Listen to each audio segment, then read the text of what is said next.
welcome back to my channel. I hope you all are doing well. For today's video, I have something super important to talk about, and you know I never ask this out of you, but I would highly appreciate if you could share this video because it's not about me, this video or this channel. It's about a larger than life issue that we're facing right now, that is environmental crisis.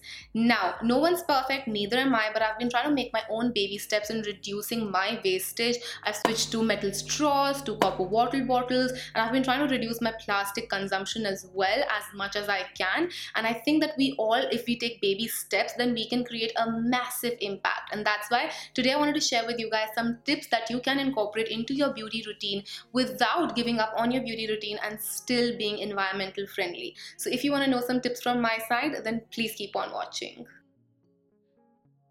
My first and foremost tip to you would be to buy from brands that recycle. Now, this is something so basic, and I think all brands should start doing this.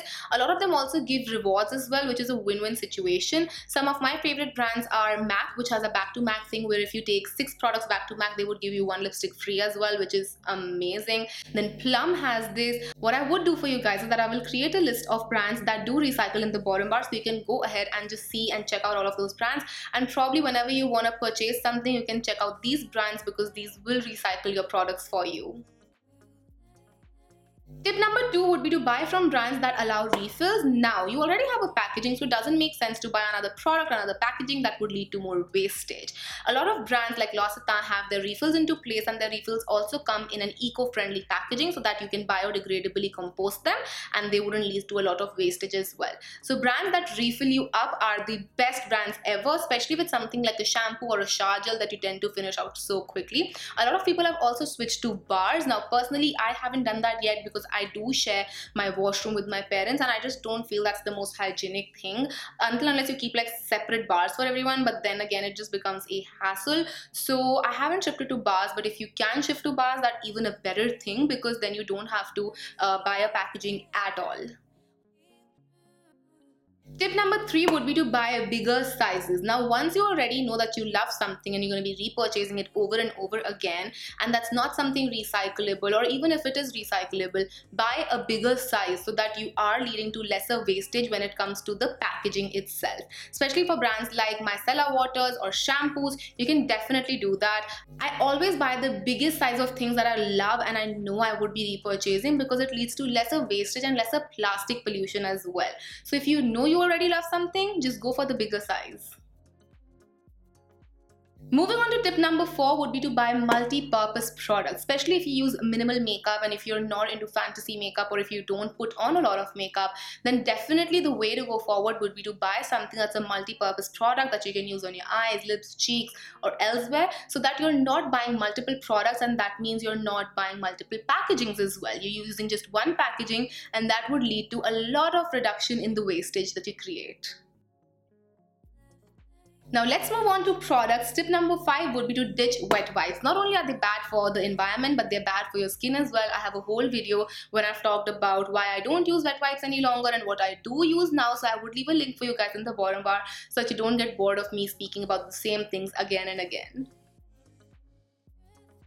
Tip number 6 would be to switch out your retractable pencils for wooden pencils. Now, I know wooden pencils create a little bit of wastage when you sharpen them up, but that wastage is nothing compared to the wastage that you would be creating for this earth when you use a retractable pencil, because it's completely plastic.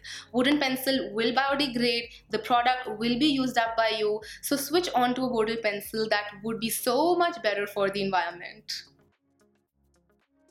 Not cut your sachets all the way through. Now, we all have sample sachets. They might come in as free gifts or you might buy them for travel.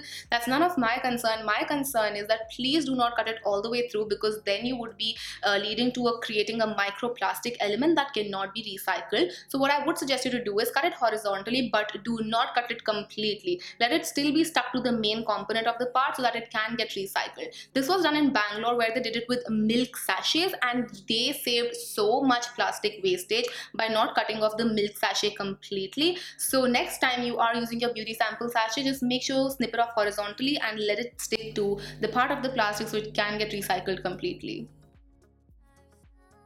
And my last tip would be to not go for scrubs which have plastic micro beads in them.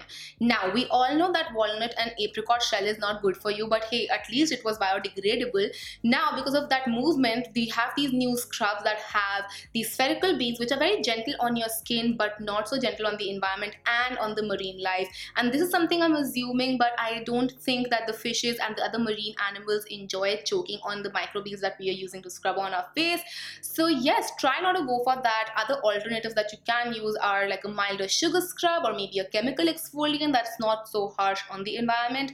So try to switch up your plastic microbead, and you can just read your label to know if it actually has plastic microbead or not. Polythene is generally the ingredient that would be there for your plastic microbead, and if it's there on your scrub, then it's time to ditch it. And yes, with that we finish this video. I hope you guys enjoyed this and found this helpful. And again, I would urge you to share this video as much as you can. I know there's so many more changes that I probably could make to my lifestyle and my purchasing decisions as well, and I will as and when I can do that. Now, please remember, please do not shame anyone for not being completely environmental friendly. None of us are. So let's not be judgmental on people. Let's just appreciate whatever steps they're trying to take, because even the smallest change matters. Let's just be there for each other. Let's be kind to each other and to this planet as well, because it's our only home. I will see you guys next time. Till then, take care. I love you all so much. Mwah. Bye.